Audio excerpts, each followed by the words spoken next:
And we are ready to go here. U20 Freestyle Finals. We are underway. We got Luke Lillidahl in the red, Vinny Kilkiri in the blue. I got Andrew Spey with me here. I'm John Kozak. And Spey, these are going to be a great 10 matches ahead of us. This has been a great U20 tournament, up and down. Greco finished 2 days ago. Now we're going to finish up the freestyle. This is for a bye in the World Team Trial Finals, which is going to be June 1 and 2 in Geneva, Ohio.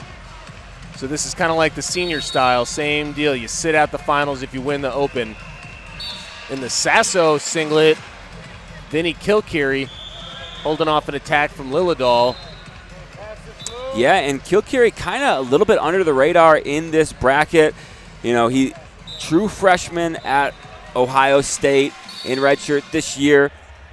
But the names that have really been in the news, Lillidahl, Forrest, Knox, they were all here in this bracket. But it's Kilkiri. He took out Anthony Knox in the semifinals. Big snaps from Lillidahl trying to get Kilkiri off balance, but absolutely concur that Kilkiri's showing up, getting it done. And he's got two pretty good lightweight coaches in his corner, Logan Stieber, Jay Jaggers. Yep. Good guys to learn from at this weight. Yeah, Kilkiri took out Knox in the quarters and then Mendoza in the semis. Mendoza beat Jax Forrest in the quarterfinals. So Kilkiri on the clock now. He's got 30 seconds to score, had 2 passivity warnings. If Lillidahl scores, that clock keeps running. Yep. And this could be a future Big Ten matchup. Lillidahl headed to Penn State. Along with 6 other finalists, I believe. Yeah. Yeah, great recruiting class, no surprise. Penn State winning 11 championships in the Kale era and keeping the recruiting train rolling. Yeah, I've been really impressed with Kilkiri's defense this tournament. Shut down Anthony Knox. That clock expired, so first point goes to Lillidahl. Otherwise, a tactical first period, 2 minutes deep into the first. 1-0 Lillidahl. Nice shot from Kilkiri. Lillidahl has to hop away. More flurries. Both guys staying offensive. And now Lillidahl will pick up a passivity. That'll be his first, and it means if we don't get any scores the rest of the way, he'll probably go on the clock quickly in the second period. That's just customary. Lillidahl really going for that left side single, but hasn't been able to get to the leg just yet.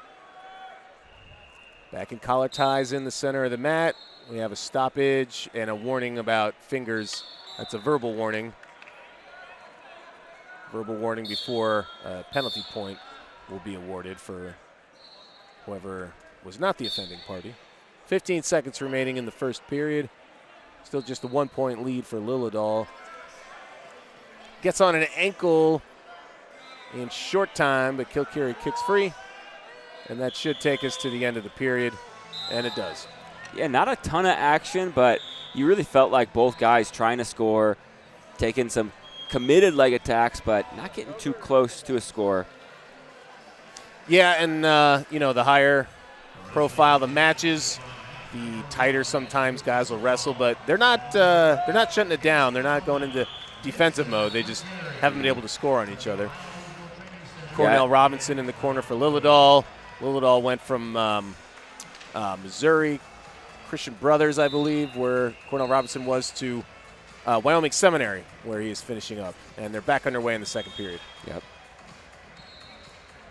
Lillidahl looking to make his second straight U20 World Team, and there he gets to the leg. That's a nice shot, and they go out of bounds. We're going to get 2 with continuation. Takedown for Lillidahl. He leads 3-0 now. Yeah, big takedown there. You know, you mentioned he probably would have went on the clock within the next 30, 40 seconds if he had not scored. So that's a pretty clutch takedown there for Lillidahl. And that's the invisible hand of incentives. Doing what it's supposed to. It's working correctly. You don't want to go on the clock and risk a point. So you stay offensive, you create action, and that's why it's called the activity clock. There you go. Oh, nice drag for Lillidahl. Oh, beautiful finish for 2 more. Now he extends his lead 5-0 now. Yeah. Kilcarry trying to kick away the entire time, but Lillidahl showing he's got an entire array of attacks in his arsenal, and he's bringing them all to bear right now. Kilcarry forcing back, trying to create some space, create an opening for his attacks, but Lillidahl hasn't given him much room yet. Yep. As I mentioned, Lillidahl made the U20 World Team last year, took silver. Before that, U17 World Champ 2022, U17 World Silver in 21. Yeah, incredible consistency at the age level freestyle circuit as Kilcarry is charging ahead now off a re-attack. But Lillidahl, great positioning, and he'll work Kilcarry out of bounds and give up another point right in front of his corner. 6-0 with 92 seconds remaining in this match, assuming it goes the distance.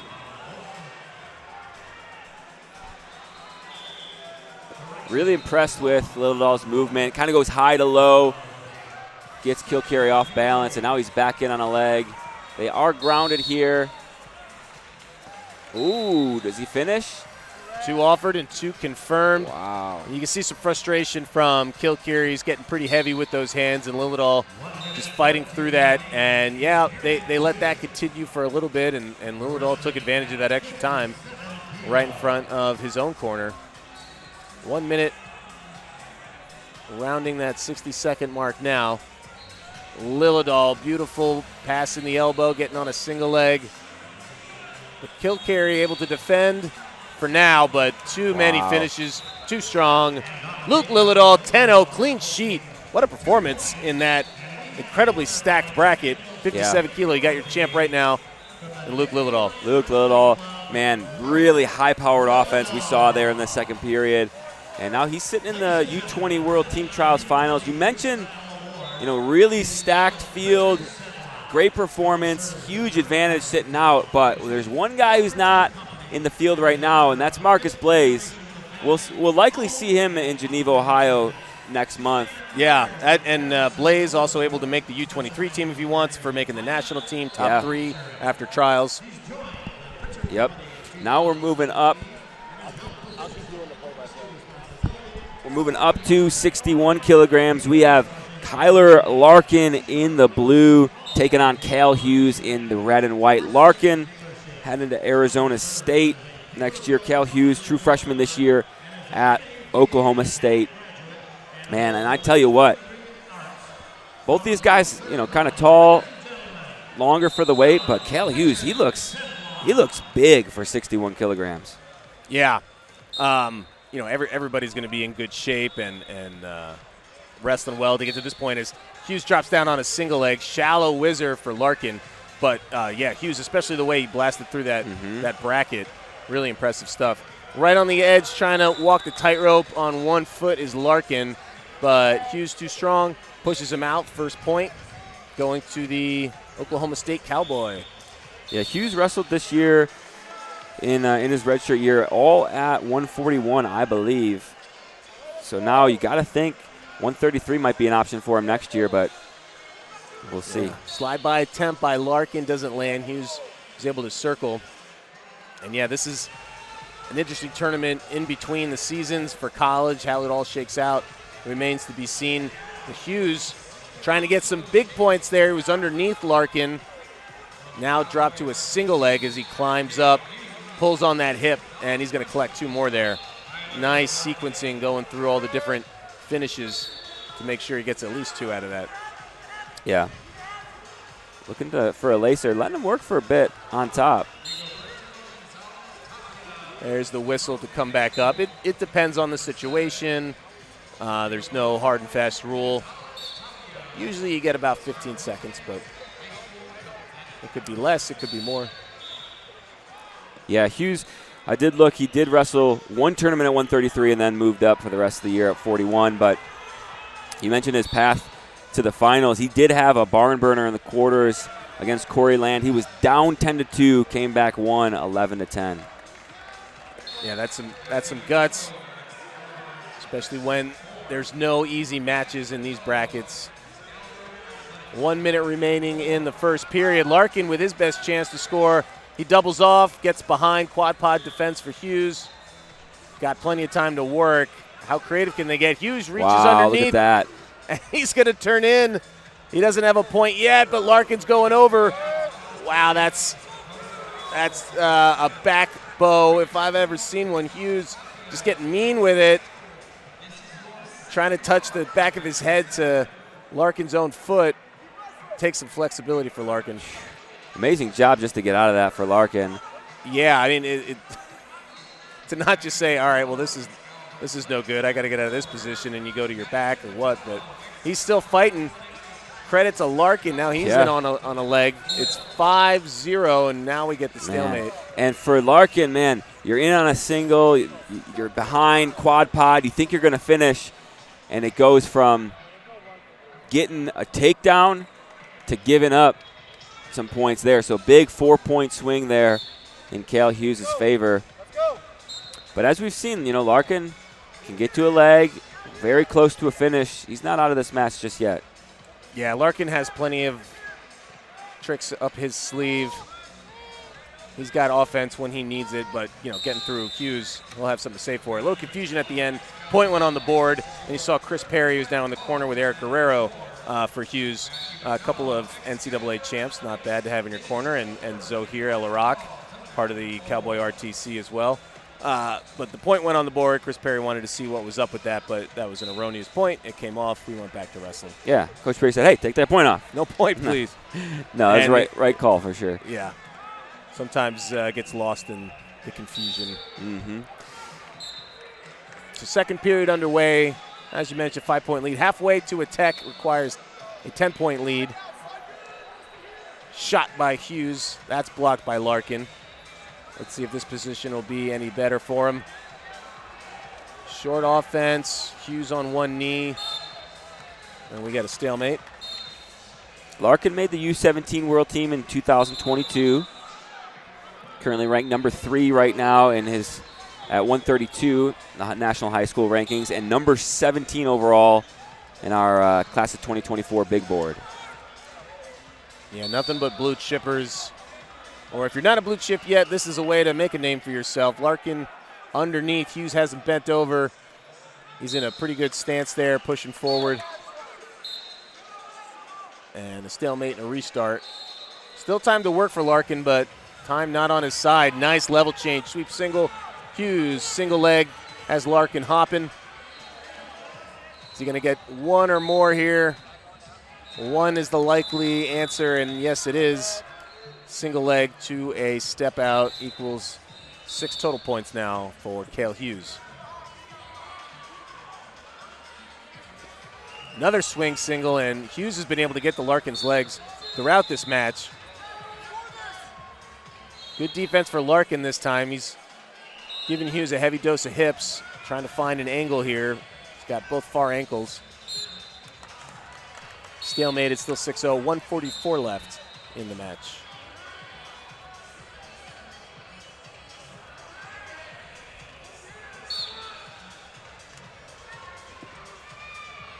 Yeah, Larkin, he was close to scoring at one time, but since then hasn't been back on the legs yet. But now as I say that, almost threw it by. Larkin with the underhook trying to make something happen, but Hughes dropping down on a leg again. And Larkin holding on for far ankles again as Hughes tries to go out the back door. If anything, Hughes is happy just to chew up clock, but he wants more points too. Cracking that back down on the right leg, but we'll get a stalemate. 58 seconds to go now. The urgency picks up here for Kyler Larkin. He needs some points. He needs them quick. And Larkin pushing Hughes to the out of bounds.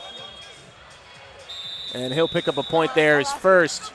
Now he gets encouragement. I believe that's Father Eric Larkin, another NCAA champion in the corner, and Angel Cejudo.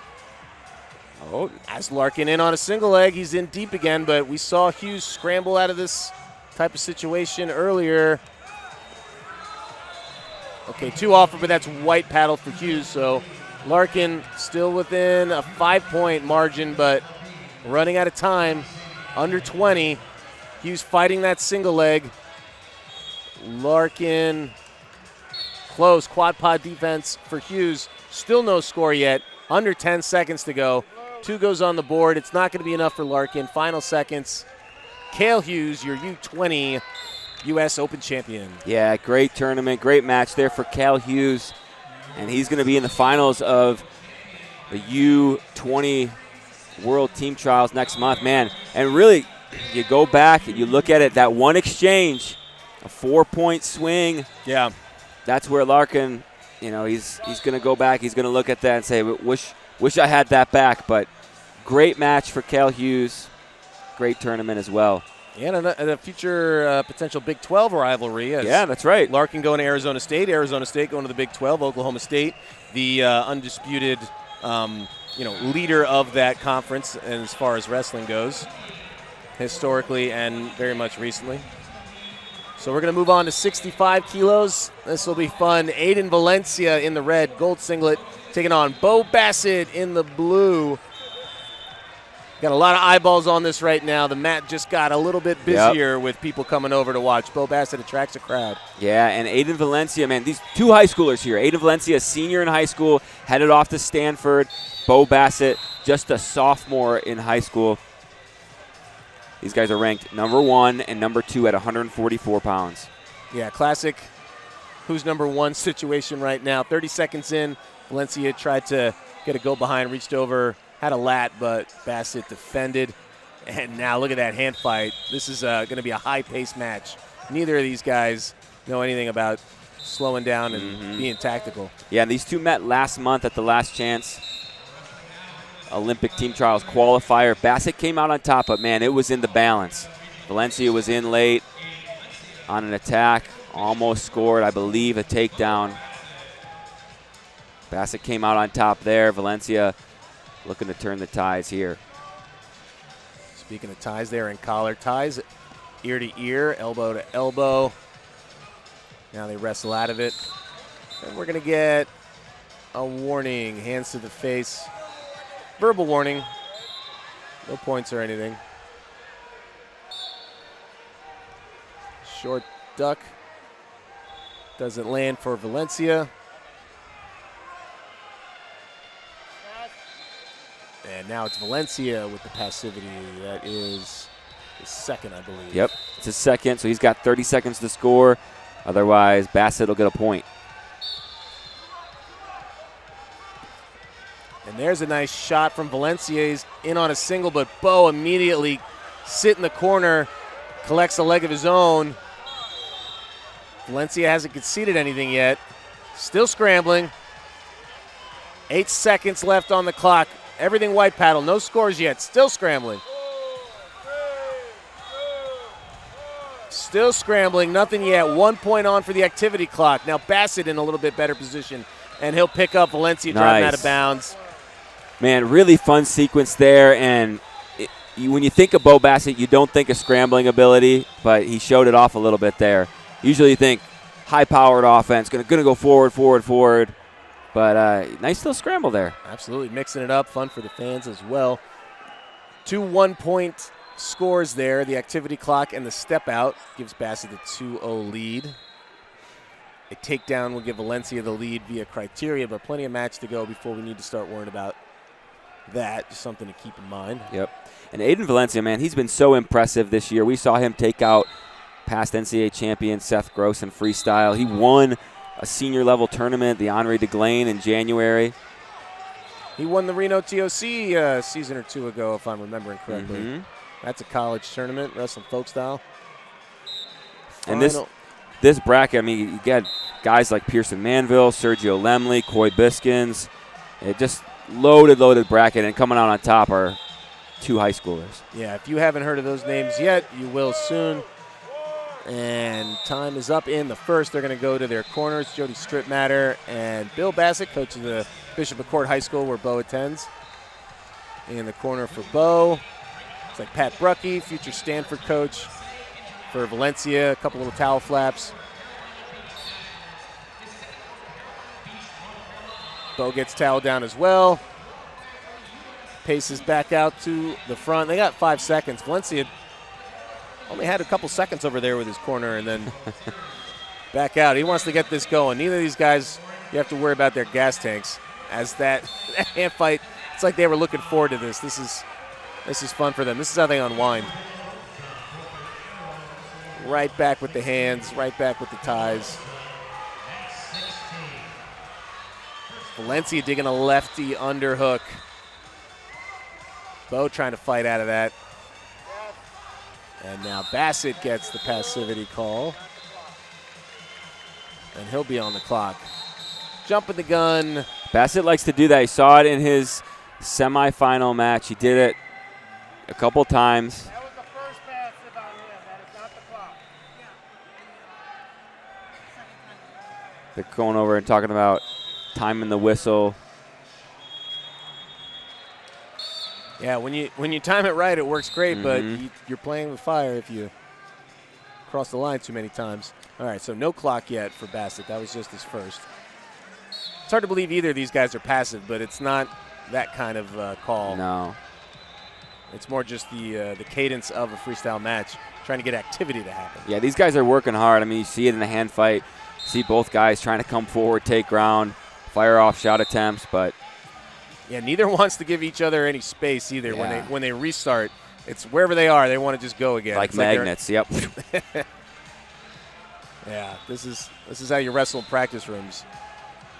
Well, good snaps from Valencia, and he has Bassett reacting. Bassett recovers, though, in short offense. And they're going to come back up at a stalemate, and now Bassett's going to go on the clock. 1:48 left in the match, 30 seconds for Bassett to score. Another big snap from Valencia. Valencia can score, and that clock keeps going. The activity clock is only for the guy on it. Now Bassett gets into some legs. We'll see if Valencia can scramble. Chest wrap defense. Can he get a turn? He's committed to it. Did he expose there? We see nothing for red, although there comes the brick from Coach Brucky. Just 2 for Bassett, so that's a big 2-pointer. Takes the activity clock off and gives him 2 points. Valencia did not score according to the officials, but that brick is out there. They're going to look at that.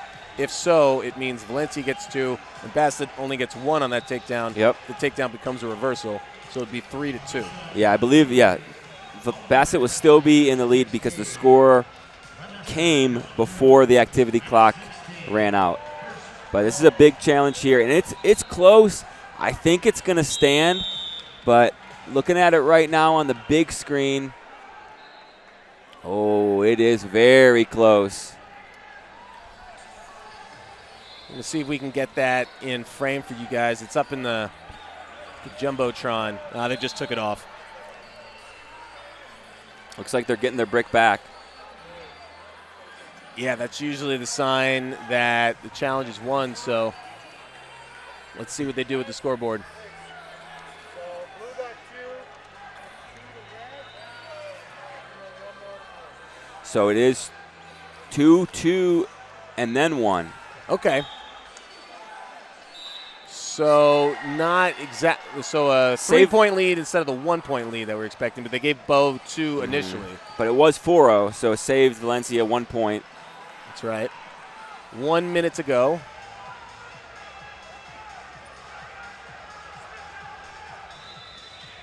And now Valencia, it's not like you can turn up the pace when you start at 100. But time not on his side. Nice shot, but Bo stops him. Saw it coming.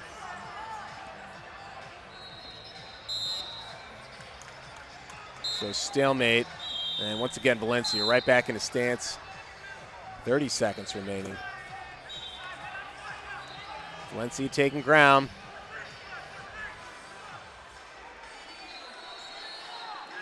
Shot from Valencia. Bo's hand fighting. Good level change from Valencia, but Bo, he's there for him. And a re-attack from Bo that puts Valencia on his heels. The final 10 seconds, Valencia knows it's going to be too tall a task at this point. Bo Bassett. You know, there's a lot of talk about Bo Bassett, his age for his grade. He's just a sophomore in high school, but you know, this is an age level tournament, so it doesn't matter what grade you're in. He is a 7. He turned 17 this year. It's his first year. 18 this year. First, one of the youngest guys here. It's 20 and under. You can turn 20. It's his first year in the U20 division. Yeah. And he comes away with the title. That's what I was trying to say. Yeah. A lot of numbers, a lot of stuff. Man, and impressive match from both wrestlers. So a battle, right? It was a fight from start to finish. Both guys came forward. You mentioned it. They set the pace at 100, and that was a battle for sure. Yeah, and Valencia is not going to be happy about that, but those types of matches, you learn, you get better, and it's a lot to build on. Stanford's getting a really talented and determined young man. Mm-hmm. Yeah, interesting to see what he does if Valencia wrestles right away or if they redshirt him. Seems like he's ready to go right away, but and a lot of options there. And we got another good one coming here at 70 kilograms. We got PJ Duke in the white and red and Cody Rutledge in the white and blue. Duke committed to Penn State. Rutledge committed to Oklahoma. Yeah, so imagine their singlets, but swap the colors when they get to college. Yeah, there you go. Nice shot by Rutledge. Single leg, head on the outside. Duke, so strong. Picks an ankle, and now he's got Rutledge flat on his stomach. Far ankle, trying to go behind Rutledge, holding on for dear life on Duke's left leg, and he'll get a stalemate. Nice job by Duke stopping Rutledge in his tracks after he got in on a deep shot. And these two just juniors in high school right now, class of 2025 graduates, so it'll be a little bit of time till we see them in college.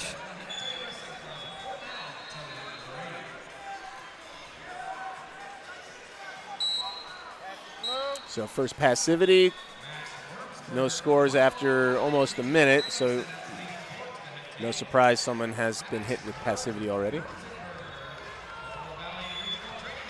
PJ Duke's been a guy, you know, he's kind of won almost everything as we see him look to try to score here. Beautiful ankle pick and right to the lace. What a transition, except Rutledge was able to grab onto an ankle, so no scoring on parterre for Duke, but nice sequence there by Duke. Yeah, I was going to mention, you know, Duke's been a guy, he's been at the top of his weight class rankings ever since he's been in high school, but also battled some injuries here and there, and it's good to see him finally healthy, and when he is healthy, you see what he can do. Here in the finals, he beat Illinois' Cannon Webster in the semis. Really impressive match for him there. Yeah, we'll see if Rutledge can answer that. 2 points from Duke, a minute 20 on the board right now. Still in the first period, and Rutledge is actually going to go on the clock here, second passivity. And a guy like Duke sometimes makes it hard to catch your breath. You want to stick to your game plan as much as possible, but you see that aggressiveness, good hand fight, and Rutledge needs to try to find an opening. 20 seconds, less than that. It was 15 for Rutledge on the activity clock.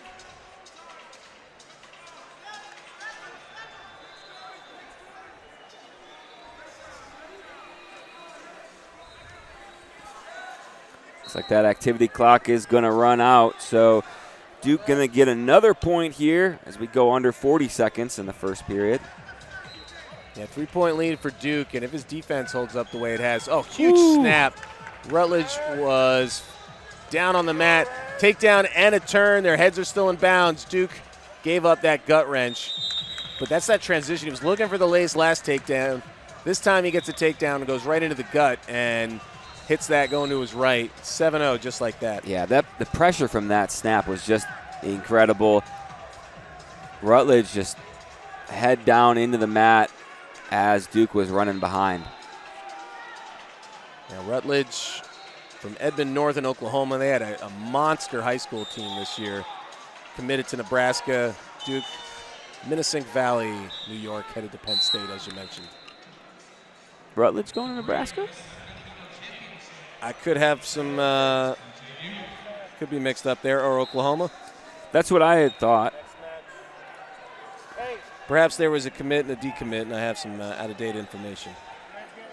Or just wrong information. As they go to the break, John will go do some research and see what I got wrong. We got Mike Machiavello in the corner, champ from NC State. You're right. Nebraska. Nebraska. Okay. I was wrong. Well, it happens to the best of us. Yes. And I am. You are the best. Simply the best, John Kozak. But you also looked it up in faster than almost anybody while we're live on air. Second period, 20 seconds deep. Duke still with that 7-point lead.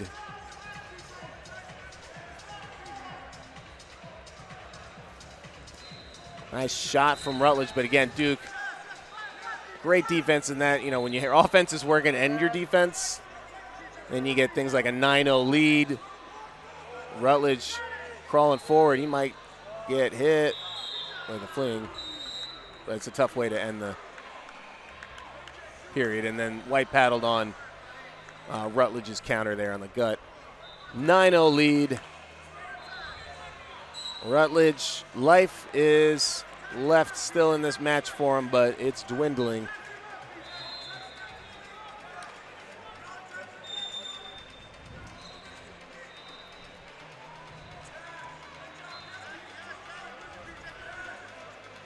Two-on-one for Duke. See if he tries to finish off Rutledge, collect that stop sign. The octagonal award you get for winning USA Wrestling Championships. Or if this will go the distance.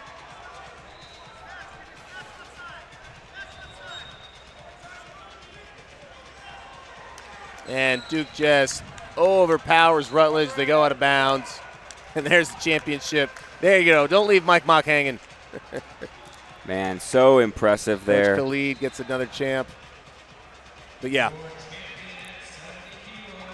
As you said, impressive. There's the flex for PJ Duke. Good match from Rutledge, but that was all Duke. And, hey, Penn State. The rich get richer. They earn it, though. Yeah, we're going to see, a theme throughout these finals, as you've already mentioned. Penn State, if Penn State commits or wrestlers coming in the next 5 weight classes as well. Which is all the weight classes we have left, yeah? We got one more after. Heavyweight, no Penn State. Oh, you're right. I gotta keep scrolling. Yeah. I thought we stopped there at the 2 Mirasolas, but we'll get there. So this is match number 5 of 10. We got 74 kilos. Joe Seeley in the red, Ladarian Lockett in the blue. These are 2 past U17 world champs meeting here in the finals. Champ versus champ. Gold medal versus gold medal. Doesn't get more fun than that. Yep. Seeley in the red. I say that every time. Ladarian Lockett in the blue. Black singlet. Man, and Lockett, he's had to fight to get here. Was down late against Vince Bouzakis in the semis. Found a way, got it done. Also had a close match with Joey Blaze early in the tournament. And Seeley, man, he had a battle too in the semis. He took out Bo Mantanona in a high-scoring 13-10 match. We're going to have some injury time. Lockett's looks like his right leg. His high school coach Ethan Kyle comes out. Speaking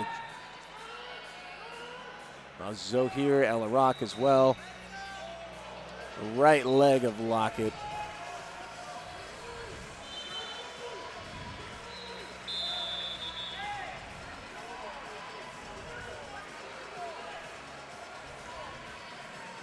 And Seeley is pacing right now, but it was his hand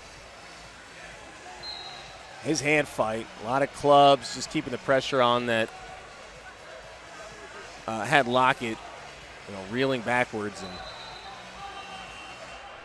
hopefully Lockett can continue. These guys are so talented; it'd be a shame.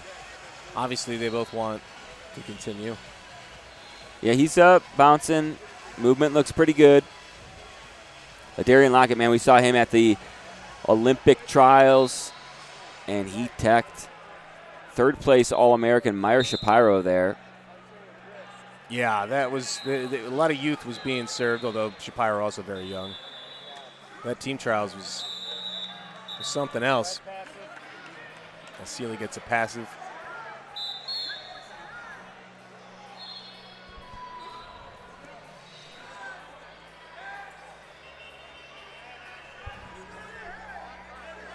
Now Sealy just looks insanely strong. This bracket, oh wow. Lockett perfectly timed as they go. 4 offered, no. 2. Confirmed. No exposure there at all. I'm not sure why 4 was offered, but the right call was made. Sealy got taken off his feet, but yeah, as you're right, without a back, there's no feet to back. Yeah. Yeah, right call. That's where those 3-person mechanics come into play, and can work out for the best. And now Lockett showing no signs of being injured. Oh, wow. Ooh. Nice job Sealy. there. He had Lockett, I don't know if dead to rights was the right term, but he had a firm grip on one of those ankles right to heel, and Sealy doesn't often let go when he's got someone like that or got someone wrapped up like that, but Lockett showing his strength, and now Sealy on the activity clock. Yeah, got a second passive. That was a beautiful ankle pick for Sealy, but amazing defense there for Lockett to kick out of it. Yeah, not just strength, not just speed, but knowing which direction you got to kick out and how to turn your leg. It's definitely not as easy as these guys make it look. These teenagers. Yeah.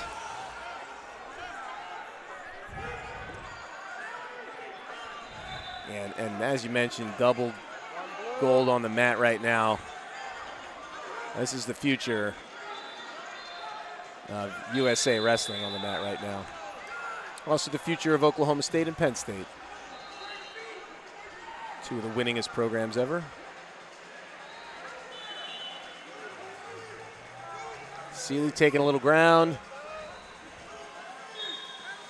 And now Lockett circles. Activity point made it 3-0. Lockett's going to go down on the mat. Grounded is the call, but caution 1 offered and confirmed. Yep. So backing out of bounds. He established parterre, he's down. And so they're going to go in parterre. So there's no step out because they were grounded, but Lockett was moving out of bounds to avoid the offense of Sealy. Yep. So that's being ruled correctly. And Lockett is down. So you stay in parterre. Yep, parterre goes out in bounce. They were grounded, so they stay in parterre. Zoe doesn't like it, but yeah, we've seen that a few times now, and that's being ruled right. And a gut wrench. Oh, but Lockett catches it and gets 2. Time is out, though. Wow. So really, man, Sealy gets to work on top, but it works out for LaDarian Lockett getting that 2-point exposure. Yeah. In the fixed singlet, picking a knee, heist the hips, and they took advantage of the situation. So, wow, the Sealy's been applying, I would say, more of the pressure, but Lockett's got more of the points, 5-1. As Cornell Robinson back in the corner, coaches Sealy at Wyoming Sem, Mike Macchiavello. Staying in the corner, he's from North Carolina, where Sealy is originally from before he went to Wyoming Sem, which is in eastern PA, hence the Mike Mock connection. And you got the Stillwater coaches and Oklahoma State coaches behind him, not technically in the corner for Lockett. Nice picking on the single leg again. Is it 2 or 1? 1 offered and confirmed. Lockett is just picking his places perfectly. And Sealy, I thought, has looked so good this tournament. I called some of his earlier matches, and I don't think he's seen defense like Lockett's had. Yeah, Lockett's been so stingy in this match.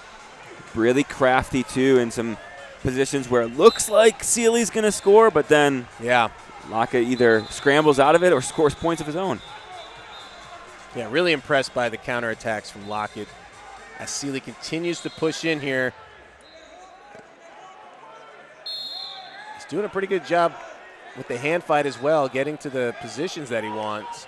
Lockett just finds a way through, and that's what has been giving Sealy fits.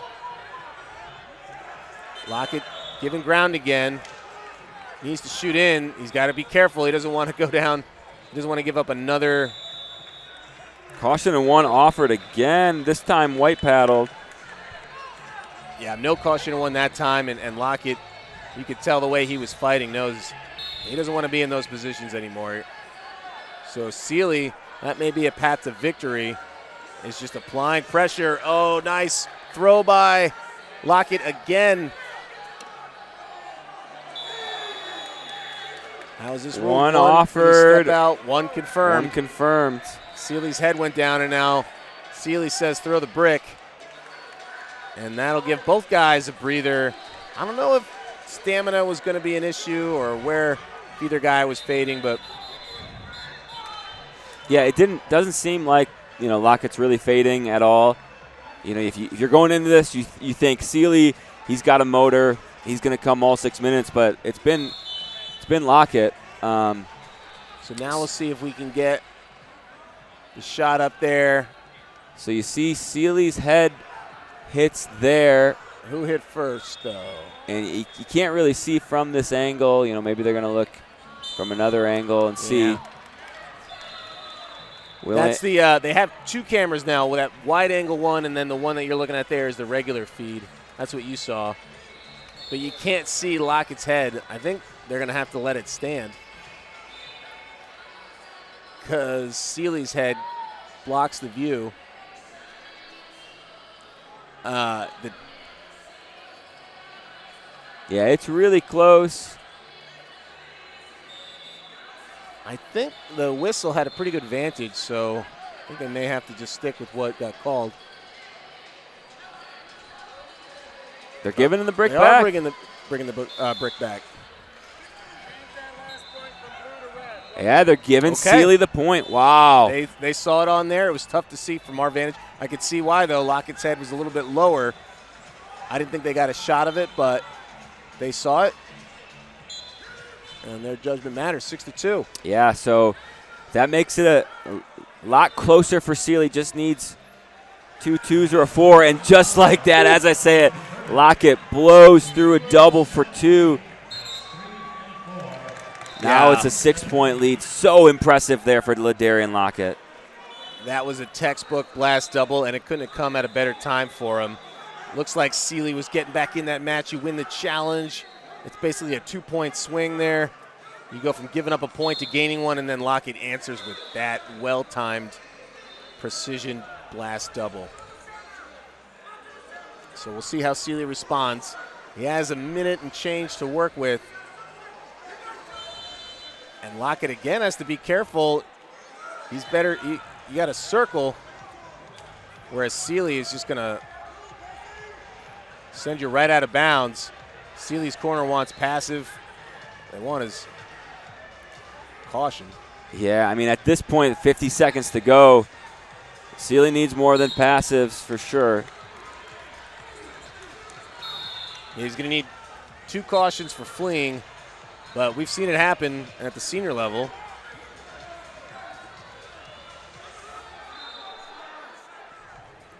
Will Lockett be able to defend, though? There's a shot, and Lockett stays in the center. Throw by counter. Sealy back on the offense. Under 30 to go. Sealy looks like he might be trying to attempt something big here, going upper body. Needs a home run. But Lockett holding steady with those double unders. And now it's just run out the clock. 10 seconds and counting down. Sealy, impressive performance. Great tournament. This may be the toughest bracket in the tournament. Yeah, LaDarian Lockett, wow. Great match, great tournament. LaDarian Lockett, he's got a T-shirt he's putting on.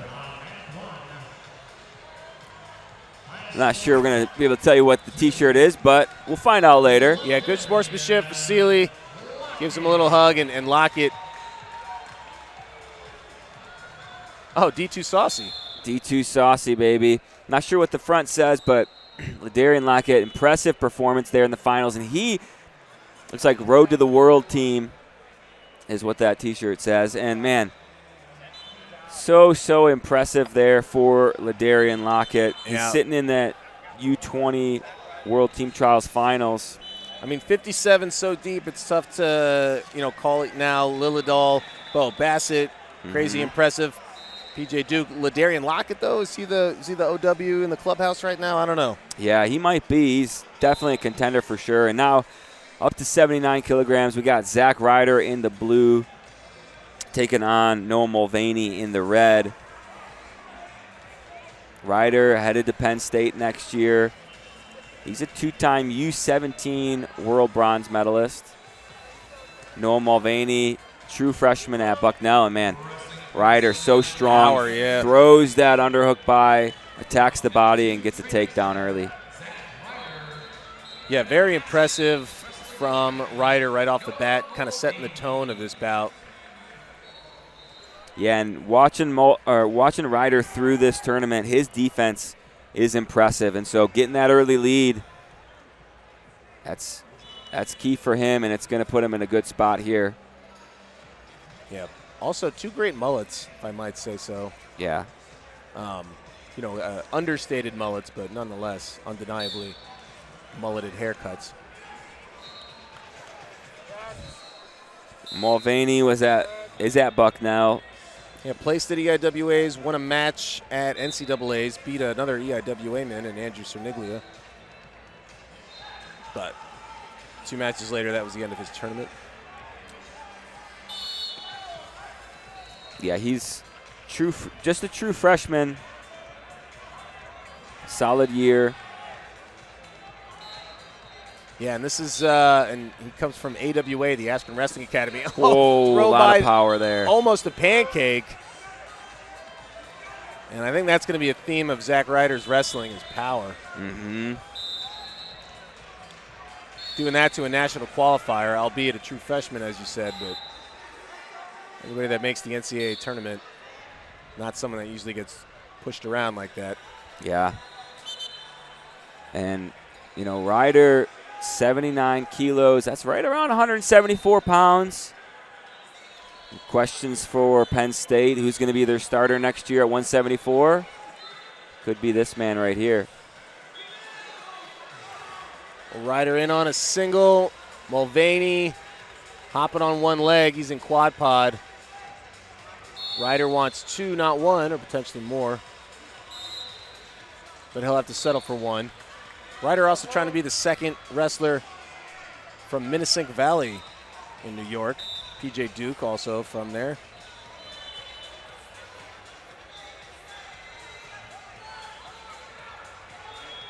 Ryder also trains at M2, hence Mark McKnight in his corner. M2 Training Center in State College, PA. Not coincidentally in the same town where Penn State is, where he'll be attending. And we're going to see a lot of Askren or un-Askren in the corner, whether it be Ben or Max. Mm-hmm. There's a lot of AWA guys, so the rest of this finals set are pupils or former pupils. Yeah, this one and then the next 3 after will all be AWA trained. Short time here in the first period. Ryder keeping the pressure on. Mulvaney hasn't been able to get through to Ryder. And Ryder takes a 5-point lead. Halfway to a tech, but still plenty of time. Yeah, Ryder, we saw it, and we said it in that first period. The power, the difference, getting to that underhook on the left side and then attacking the body, dropping to a single. Mulvaney's got to find a way out of that and find a way to his offense here in the second period.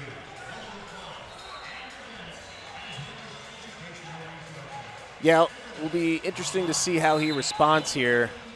It's tough to find a technique through someone that's got that strength advantage that Ryder appears to have. He's also very solid technically as well. Just pulling those arms in, trying to get the tie that he wants.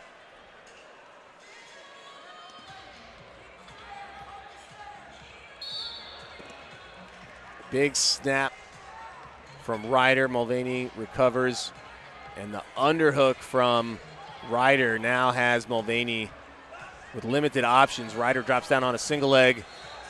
And Ryder just marches him out of bounds, at least as much as you can march on one leg. Yeah. One-legged march.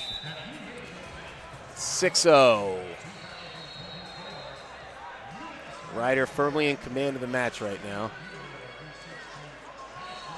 And Mulvaney looking to get through, but Ryder not letting him. Left side underhook again. And it's either go out of bounds or the throw by. Pick your poison. And Mulvaney down on the mat. Oh, give it the two. Does he get two offered? White paddle. Say they're out of bounds. Yeah, no brick coming from his corner. I was close. But, yeah, I think that counter started after they were out of bounds. 8-0, though, the lead now for Zach Ryder.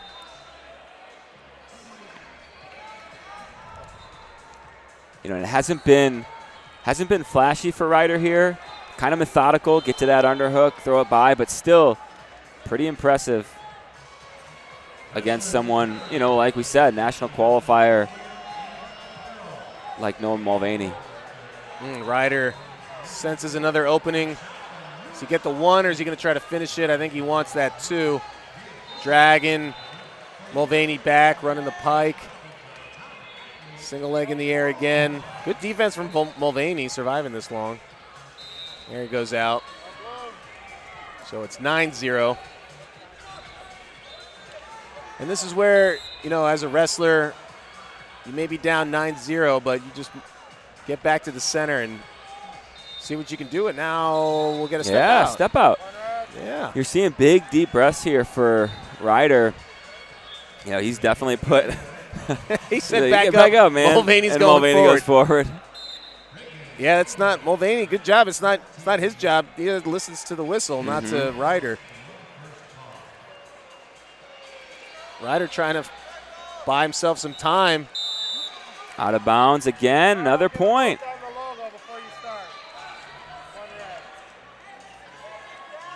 Ryder looks over. How much more does he have to go? So this. I think Ryder maybe was going to try to get some injury time, which is untimed in freestyle. That's a UWW rule. Mulvaney on the attack. Mulvaney trying to throw by himself. Oh, and he runs it out of bounds. Into the table, baby. And there's the number one, Matt. Sign going to plop onto the mat there. All right, we need people in the arena to know where we are. Let me check these wires. Gonna replug everything. I think we're good. Andrew Spey helping out the tech here. I want that stream going. This is too good of a match. Too good and of now finals. Ryder gonna run it out of bounds, and that's gonna be the match. Fun little ending there. Signs of life from Mulvaney, but in the end, Zach Ryder with that 12-2 technical superiority win. Yeah, had the head and the arm at the last minute when they ran to the table, but then Ryder got it done.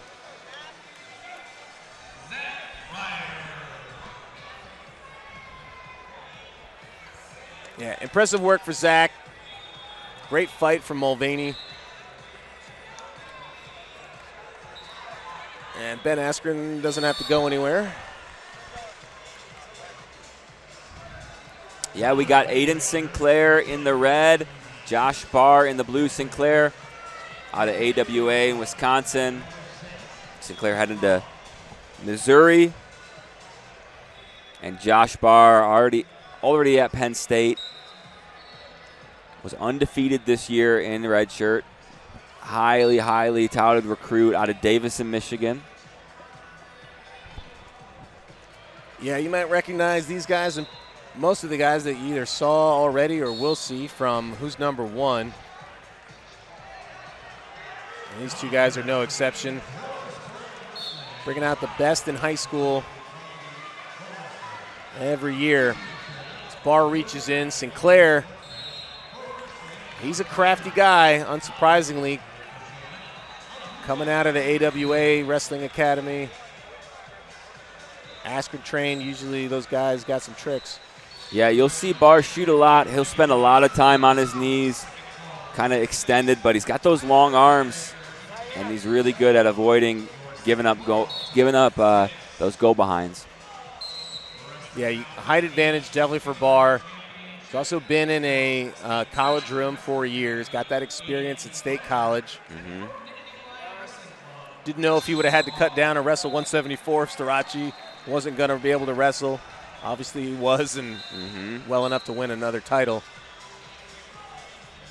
Oh, nice drag by Sinclair. Woo! Yeah, that was pretty. It's speed and precision, and that's tough to beat. And I love the ways Sinclair just kind of like floats around, always knows where he's going. Barr, good defense from Parterre. But real smooth by Sinclair, and he's got a 2-point lead. 91 seconds left. Caution and 1. Offered and confirmed. Only I can confirm it.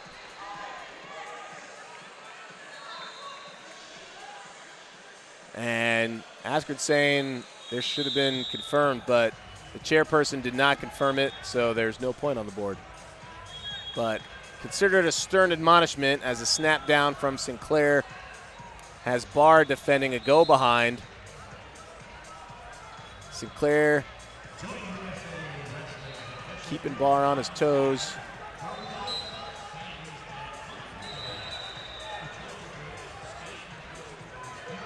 And Askren's going to have to either throw a brick or be in danger of getting a yellow card the more you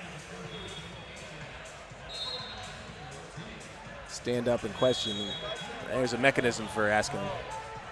All right, 45 seconds remaining in the first. Barr, deep shot, but Sinclair got his hips way back in a hurry. Now a short drag again. He's real close, Almost Barr. behind, but Barr able to square up. Extra effort from Barr. Wow. Sinclair hasn't given up the position yet. Now he gets it. 2 more for Sinclair. And he got time to work there, and then you give Sinclair enough time in a scramble, and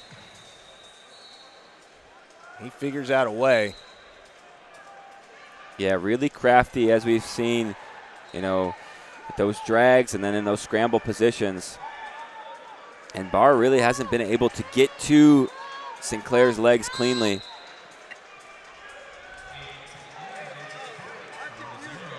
Two referees confirmed. Only I can confirm that call. So he can't confirm it? He can offer it, but only I can confirm it. So please go sit down. Please go to your corner. So as shoeless Ben Askren wanted to know what was up with that, and he probably heard some of the explanation. Only the chairperson can confirm the caution and 1. Sinclair coming off a U17 World Team.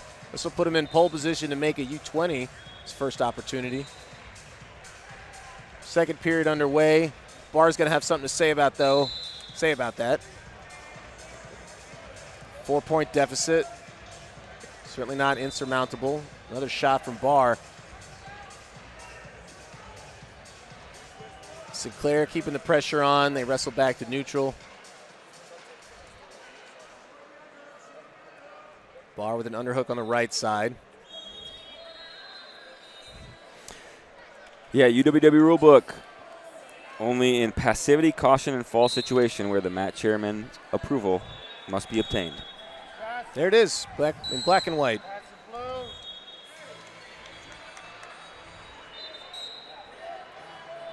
passive blue, just the first warning. Another big shot from Barr.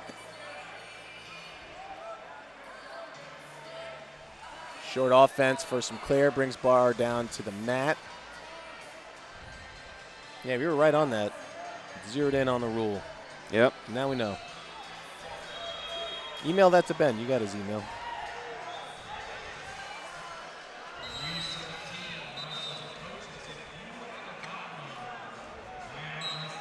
Ben's stepped it up, though. He's back in flip-flops, so no longer shoeless. Oh, another re-attack that is just silly.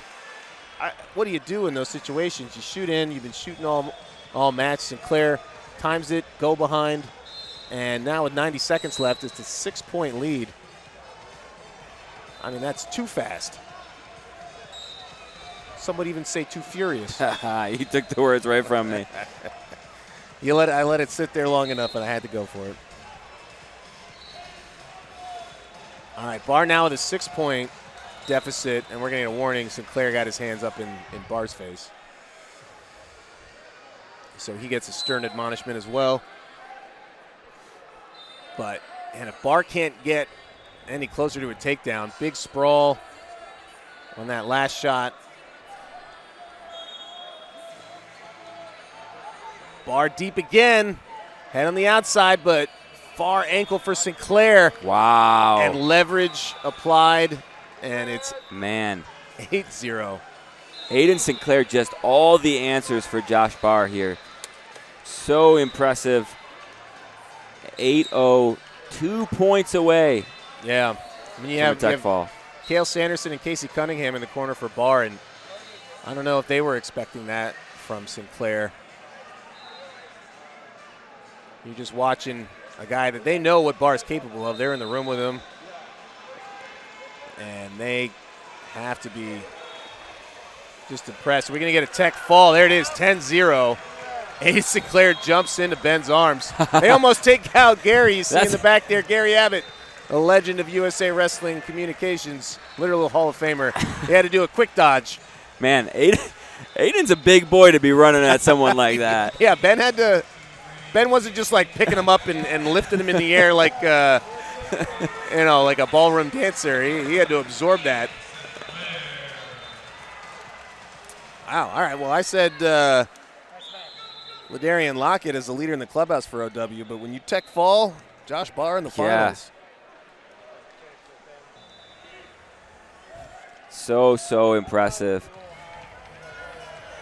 10-0 over Josh Barr, who we mentioned, he's probably going to start next year for Penn State at 184. Had an undefeated redshirt year, and Aiden Sinclair, big expectations for him heading to college.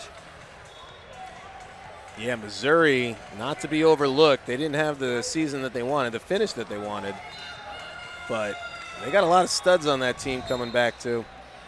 All right, we're moving on to 92 kilos. That's Connor Mirasola, another Aspen Wrestling Academy trained wrestler, taking on Justin Rademacher of Oregon State.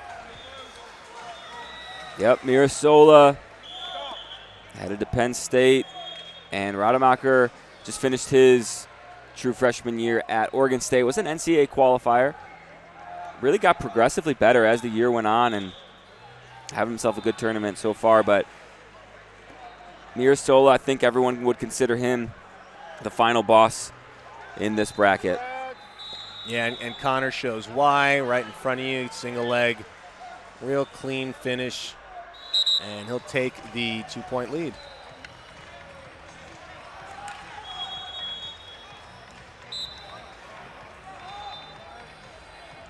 So you see a lot of guys in college that are 197, then go 97 kilos in freestyle, but that's just the Olympic weight. That's like 213, whereas 92 is actually a lot closer to 197. Yeah. It's only 202. So this is, off season, you put on a couple pounds and you cut it, manage it back down for the college season. 92 and 197, much closer to each other. Yeah, we saw Connor Mirasola at 86 kilos at the Olympic trials. And a Rademacher shot, but Shades of what Sinclair did to Josh Barr. That was just a runaround, and you have the answers for a guy when he's shooting. Rademacher, an Oregon native from Westland, Oregon.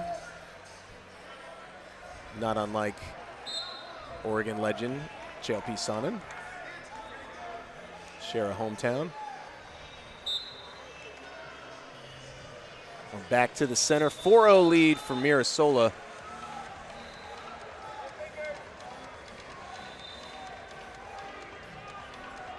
We'll see Connor's brother Cole in the next match. Both Mirasola brothers committed to Penn State.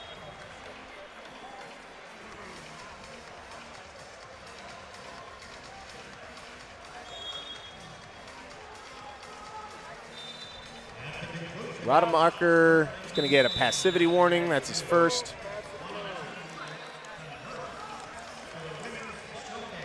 He's wearing the Beaver Dam RTC singlet as Rademacher. Last name Knight on his back. I got to figure out who that is. Bobby? Bobby Knight? Yeah. Why not? Indiana Basketball Hall of Fame college coach. Maybe it stands for Knight Rider. Back to the center, still 4-0, under 30 to go in the first period.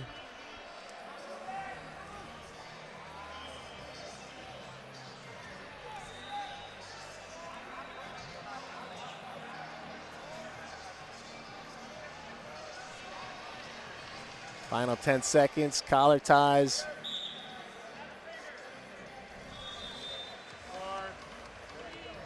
And hand fighting will bring us into the break. Josh Roden, Corey Crooks, Oregon State assistant coaches. Crooks was a NCAA wrestler not too long ago, moving over to the college side of, or the coaching side of things. Yeah, and 4-0 at the break. Everyone's picking Mirasola here. Rademacher holding his own, and as I mentioned, he's gotten progressively better over the past year. I don't know, most were probably expecting him to redshirt, but he moved up the rankings, was top 20 throughout the year, and he's proven to be a tough opponent here for Connor Mirasola. Yeah, he'll have to figure out a way through Mirasola. Mirasola scored on his offense and then scored on Rademacher's offense so far in the first.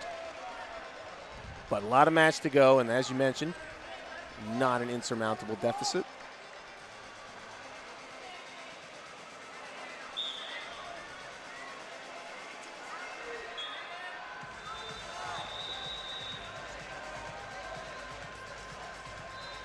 More hand fighting. Rademacher looks like he doesn't want to tie up too much here. Time on the side of Connor Mirasola. A little more than 2 minutes remaining in this match. We saw Connor Mirasola beat Max Dean at Senior Nationals, score a takedown against Aaron Brooks at the Olympic trials. Yeah. I mean, Mirasola coming into this tournament with a lot of hype. Yeah, earned hype too. It's not just the Penn State commitment, getting people excited. Anything you do at the Olympic team trials, no higher stakes than that. And he is on a roll. Rademacher still has something to say about it. 90 seconds. And he's going to go on the clock late. We've seen that a few times in this tournament. Even though guys are down and there's points on the board, activity clock, like passivity, is still going to be called on him. Yeah, we got a little bit of blood, and I don't mind that. I think, keep guys trying to score as the match progresses. Yeah, Mirasola came over, I think, looking for paper towels. I wasn't going to volunteer to help clog up his bloody nose. Yeah. You'll only help out if it has something to do with the stream. That's right. Well, if he started bleeding all over the equipment, I might then I might say, hey, man, we need that. People need to watch their wrestling.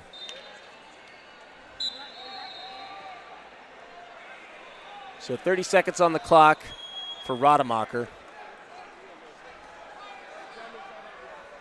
lest he concede another point. And it's not like he needed more of an incentive to score, but this is more of a reward for Mirasola keeping the pressure on, controlling center.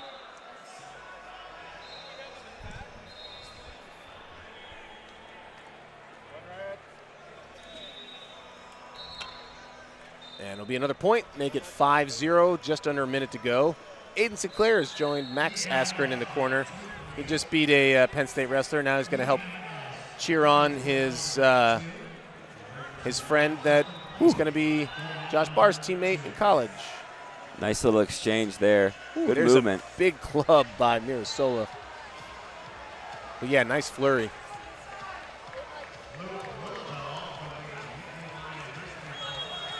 Another shot from Rademacher.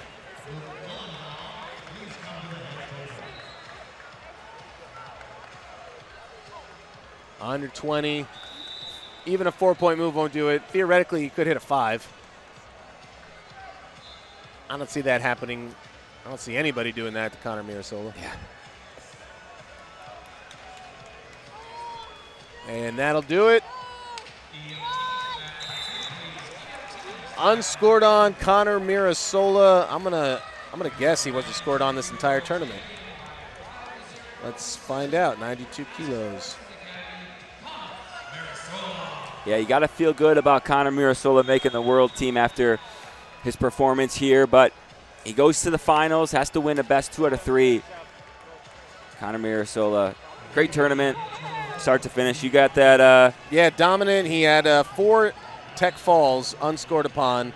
Scored 42 points coming into the finals, 5-0, make it 47-0 for the whole tournament for Connor Mirasola. Yeah. The Mirasola's basement has to just be like a storage container of plaques and awards between the two of them. Yeah, you think so. I mean, they got to get like a... You think they keep him in the basement? I mean, a basement and the living room, wherever they keep him, that room is full, is all I'm saying. All right, up at 97, we got Cole Mirasola in the blue and Cam McDaniel in the red. Cam McDaniel, Nebraska commit. I believe he was at the Olympic Training Center this past year. Won the Henri de Glane, it's a senior level tournament. He's in on a single leg here. Yeah, nice offense for McDaniel, trying to set the tone. No score yet, 2 offered, but white paddled. Mirasola did not expose. And Mirasola slowly improving his position. He'll work a stalemate out of that. That was a deep shot by McDaniel, so good defense by Mirasola. Yeah, it's a really interesting matchup because, you know, Mirasola's looked great, but McDaniel, he's coming in with more credentials on the freestyle side of things. He was a U20 World Bronze medalist last year. Mm-hmm. Trying to make back-to-back teams. Not easy to do. You think, hey, you win a medal, you're gonna cruise back onto that team, but that's the depth that we have in the U.S. now. Nice high C attempt by Mirasola, but McDaniel was ready for him. Now has him in a front headlock.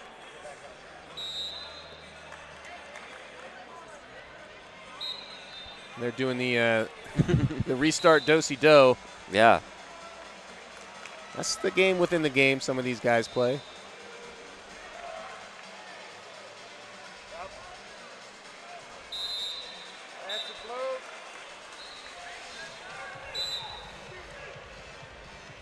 All right, so the second passivity for Mirasola. Onto the clock he goes. 30 seconds to score. McDaniel doing a little bit better job controlling the center. You got Tervel and Coach Manning in the corner for McDaniel, and you got Max Askren and Coach Aiden Sinclair. That's right, coaching both the Mirasolas. Askren, an NCAA champ. Tervel, D2 champ at UNK, or Nebraska Kearney. Nice shot by McDaniel. Good defense again, though. Oh, and kind of a mistake there for Mirasola. Got a little greedy, tried to score on the edge, and McDaniel just let him jump over, caught him midair, and got a quick, easy exposure. 3-0 now for McDaniel. Yeah, could have just, maybe given up one or nothing on the edge. And yeah, I think if he stayed grounded, he would have been in best shape. But, hindsight's 20/20.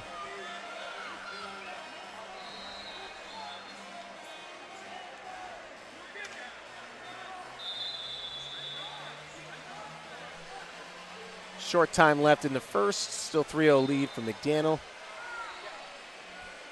And if this is going to be a slower tactical upperweight bout, those points are going to come back to haunt me, Solo. But he's got time to work.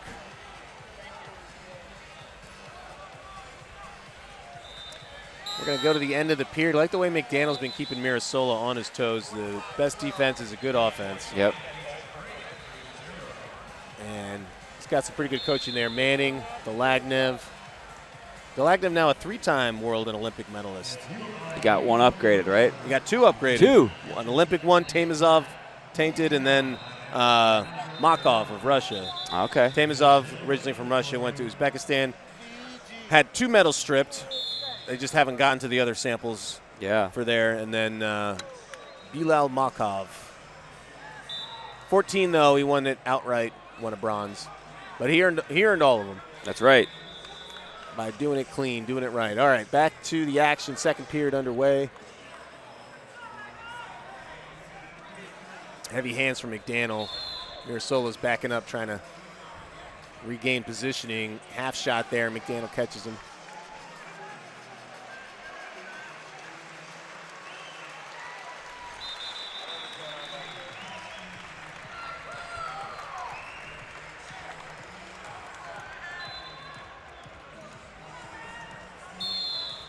Yeah, McDaniel doing a good job controlling the hand fight here and drags Mirasola down in front head for a moment. And you don't see guys like Mirasola look like they're getting pushed around or bullied. Maybe that's too strong of a word, but McDaniel definitely winning these hand fights. Yeah, now Mirasola going to go on the clock here, just over 2 minutes in the second. And you see, it wasn't so much the shots from McDaniel. Well, there's a good level change. Good adjustment by McDaniel, though. Kicking free, not out of bounds, though, creating some space. He might get called for passivity or caution and 1 here. So caution and 1, a go in parterre now. So Mirasola on the clock, and he gets the point. So now he gets to work on top. So again, this rule is tripping up the Asker corner. They were in parterre, so there's no step out. The caution in 1 is for fleeing the hold. And they go back down in parterre on the restart because there was no step out because they were in parterre when the whistle was blown. Very clear to us. Yes. But that's because we've been watching and commentating all weekend. Yep. Yeah. 90 seconds left. Mirasola definitely back in this. Or still in this, I should say. A takedown would give him the lead via criteria. Yeah, these guys, not a ton of points have gone on the board, but we have seen good, hard hand fight pretty much this whole match. So it'll be interesting to see if conditioning comes into play at all. Yeah, the final minute coming up. This is where coaches and athletes talk about that sprint. You got to empty the tank, and there's no overtime, so you leave it all on the mat in these final 50-some seconds. McDaniel making Mirasola carry him in those positions. Throw by attempt. McDaniel stays in position. Mirasola's got to figure out a way to get to that shot that he had last time. Easier said than done, and McDaniel. 1 point offered on the step out and confirmed. So this is a critical challenge here with 32 seconds to go, challenging that step out. Yeah, this is a tough one to challenge because the expected point, although I guess if you want to be within a takedown, Yeah. it's probably worth it now that I'm thinking about it. So Yeah, so far be it for me to question in hindsight. So if they win the challenge here, all Mirasola will need is a takedown. If they lose, they'll need two takedowns or a 4. Right. Yeah, that's when you want to throw it, when you can get a big advantage. And then quick review there, and that's a lost challenge. So now Mirasola needs 2 takedowns or a 4. A takedown and turn in the next 30 seconds here. Yeah, I think that's the way it should have been called. If anything, you got to worry about a fleeing, as McDaniel was up on his feet, Mirasola was dropping down. But in any event, in the final 15 seconds, McDaniel not conceding anything. And it's going to be Camden McDaniel, and he's going to sit out in the finals of the U20 Team Trials. Yeah, good stuff there for McDaniel. Really strong defense, good hand fight from start to finish. And McDaniel is our champion at 97, and that gives us one more match here, moving up to 125 kilos. We got the big boys on the mat.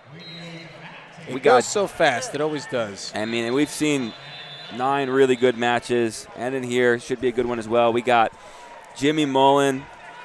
He'll be in the red, taking on Nicholas Sahakian. He'll be in the blue.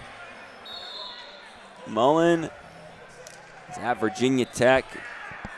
Sahakian headed to Arizona State.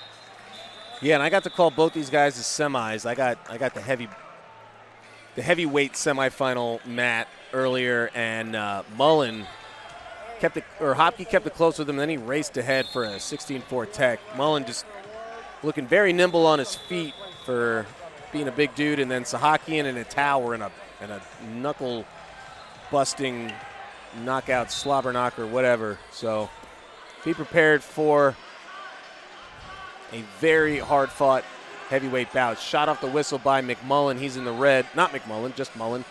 Big Jim Mullen in the red, and Sahakian, Nicholas Sahakian in the blue, trying to get a go behind, and he will. Yeah, made that look relatively easy.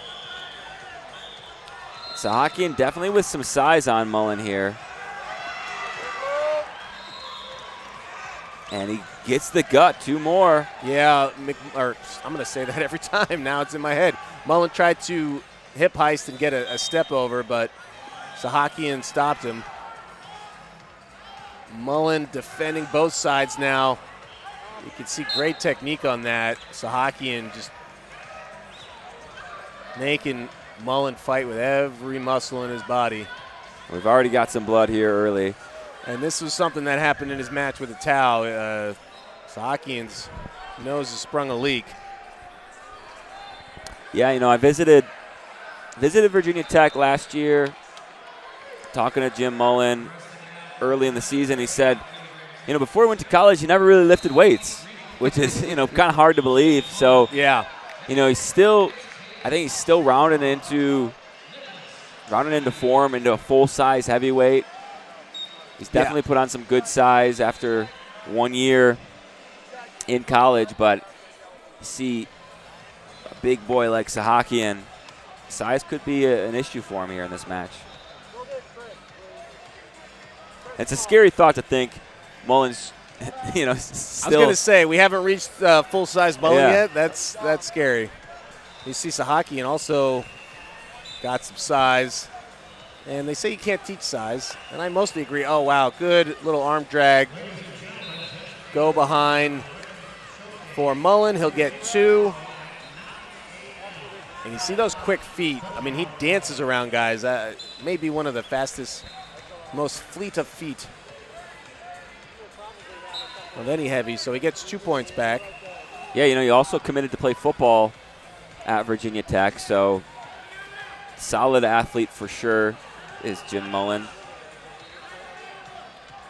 He's got Jared Hott in his corner, All-American, 197-pounder for Virginia Tech. And I just think about assistant coaches that are in there that have to go with these guys all the time. Yeah. Nice flurry. Look at the exchange of these two guys. Mullen in deep. Now we got some size. Oh, big boy throw. 4 offered, 4 confirmed. I didn't know if Mullen went out of bounds. We went right into the photogs.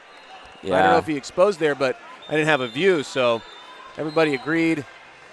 Yeah, if I was a photographer or a camera person, I'd want to take a step back after that. Yeah, and this equipment, I guess, at least it's the finals. But if we only get half of the match because they destroy everything, you know, they're going to be like Godzilla out there. I can't stop them. No, I'm not going to stop them, even if I could. Yeah. You know, and if you're Mullen, after those 2 exchanges, you want to think, all right, I don't want to go through this guy anymore. I don't want to try to go upper body. I'm going to try to go around him, right? And that's what we saw. He had that throw by. That's how he scored. Yeah, and use those feet to your advantage.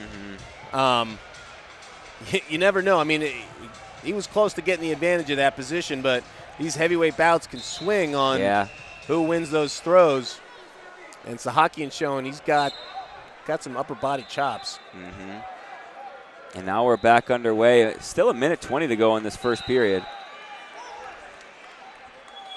And if you're Sahakian, you want to impose your will, right? You got that size advantage. You've proven that you can use that to score points, and you just got to keep using that size, keep using that strength. Yeah.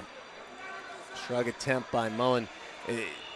Easier said than done against anybody, but when you got it like Sahakian does, you got to lean on it. And Mullen used those feet, like you mentioned. Ooh, a little foot sweep attempt there. Nice that. Oh, boy. Oh, there it is. Oh, he got the sweep. He's got the feet to fall. back. And there's the fall. He's got it. Wow. And out comes the brick. Can you review a fall? You can't challenge a fall. Yeah, using Sahakian's aggressiveness to his advantage.